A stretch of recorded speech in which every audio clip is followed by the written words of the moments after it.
ఒక కాంగ్రెస్ నాయకుడు I love Pakistan అని డిబేట్లో మాట్లాడే ఒక కాంగ్రెస్ నాయకుడు ఈరోజు మీడియా ముందుకు తీసుకొచ్చి పవన్ కళ్యాణ్ ప్రెస్ మీట్ పెడితే పీస్ అండ్ హార్మనీ దెబ్బతింటుందని కామెంట్ చేస్తూ ఉన్నారు.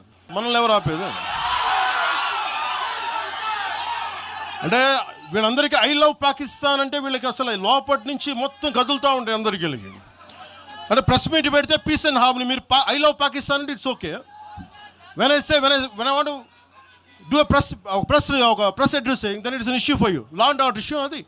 తెలంగాణను వ్యతిరేకించింది ఎవరు? సిపిఎం వ్యతిరేకించింది. సిపిఎం గురించి మీరు ఎందుకు మాట్లాడరు? ఎంఐఎం వ్యతిరేకించింది తెలంగాణ విభజన, వాళ్ళు ఎందుకు మాట్లాడరు? నోరు తెరవని జనసేన గురించి మీరు టార్గెట్ చేస్తారు. మేము భయపడతామన్నా? నేను పార్టీ పెట్టాను అంటే చచ్చిపోవడానికి సిద్ధపడే పార్టీ పెట్టాం.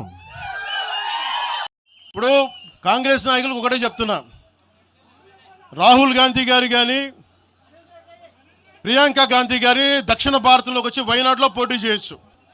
ఇందిరాగాంధీ గారేమో మెదక్లో పోటీ చేయొచ్చు. పివి నరసింహారావు గారిని ఎక్కడి నుంచి గెలిపించారు? తెలంగాణలో ఆయన ఓడగొడతారనే కదా ఆయన ఆ రోజున కొంచెం నంద్యాల పార్లమెంట్ నుంచి గెలిపించింది. ఆంధ్ర ప్రజలు కాదా గెలిపించింది? అప్పుడు ఆ రోజు తెలంగాణ నాయకుడిని చూసారా, మన నాయకుడిని చూసారా? ఆ రోజున ఏం బెదిరిస్తారా మీరందరూ కూర్చోబెట్టి? కాంగ్రెస్ మీరు చెప్పే వైసీపీ కాంగ్రెస్ నాయకులు, నేను దగ్గరుంటున్న మంగళగిరి దగ్గర ఇప్పటం అనే గ్రామంలో కాంగ్రెస్ దిమ్మల్ని కూలిస్తే మీ కాంగ్రెస్ దిమ్మలకి నేను కూర్చోబెట్టి ఆ రోజు మాట్లాడింది, నేను తిరిగి దిమ్మల్ని కూర్చోబెట్టి నిలబెట్టింది మేము. మీ కాంగ్రెస్ దిమ్మల్ని మీరు కూర్చోబెట్టి మమ్మల్ని గురించి మాట్లాడతారా? అసలు కాంగ్రెస్ పార్టీ అనే దానికి ఒక పద్ధతి ఉందా? మీరు ప్రాంతీయవాదమా? కాంగ్రెస్ పార్టీ రాహుల్ గాంధీ కానీ ఇంక్లూడింగ్ శ్రీమతి ప్రియాంక గాంధీ కానీ, I hope you would respond. I expect Mr. Rahul Gandhi and Ms. Priyanka Gandhi to respond on this. Your leaders, your so-called national party, you're behaving like your Congress leaders are few Congress leaders, behaving like separatists.